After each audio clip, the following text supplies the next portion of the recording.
My name is Jonas and I'm a wellness expert that specializes in spinal health. In this clip I would like to talk about what really the underlying cause is to most people's spinal dysfunction. And particularly we're going to focus today on physical causes. So they can basically be divided into four main categories. So we have accidents and traumas, repetitive overuse, poor posture, and a general sort of lack of movement. So before we start, let's sort of just get a visual of what we're working with. So your spine is basically made up of all these bones stacked on top of each other. So if you look at the particular segment, we look like that, close up.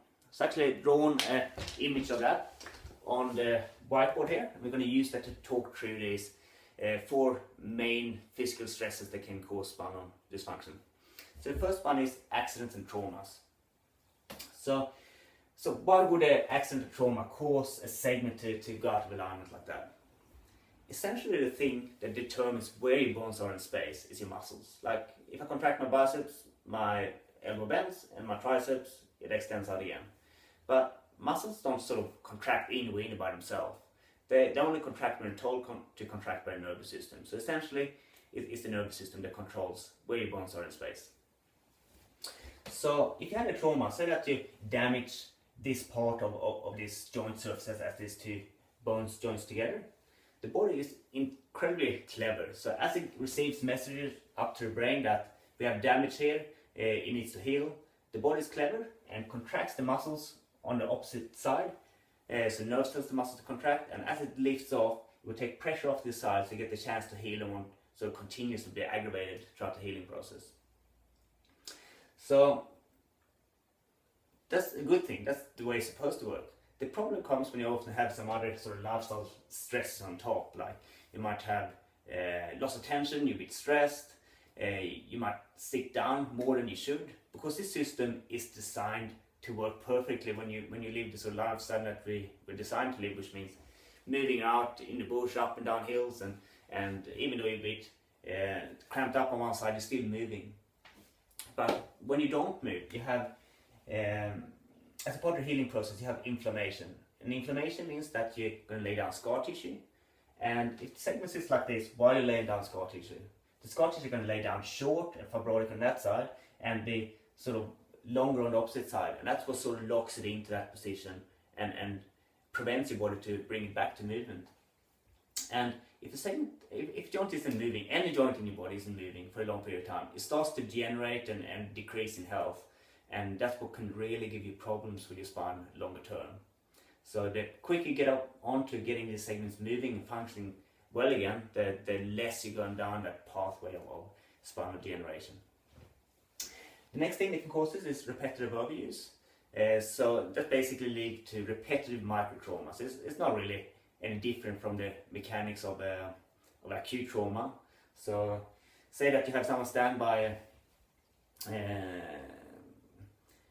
a production line and constantly sort of needing to lean down and scan something with one hand.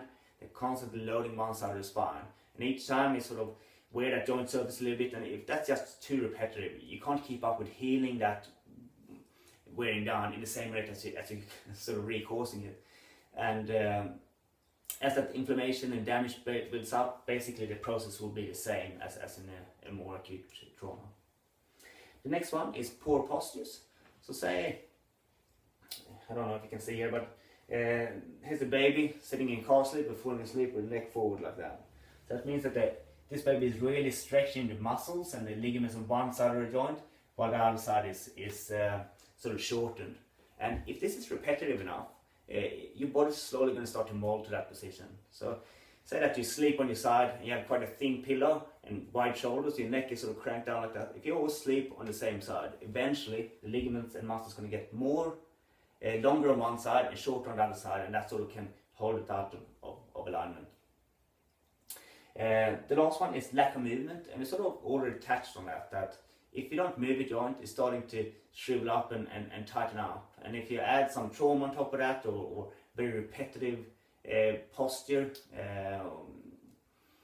then that's sort of what your body's going to lock into. Like for example, many people sit behind a computer all day, neck forward, and when you go into old nursing home, you're going to see very many people with that sort of hunch forward posture, and that's because they've spent a lot of time doing that, so that contributes to it.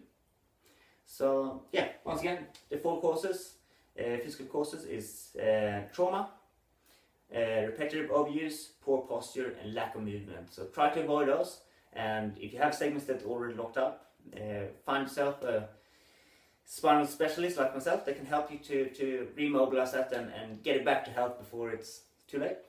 Alright. If you have any questions, feel free to send me a message below this clip. Thank you.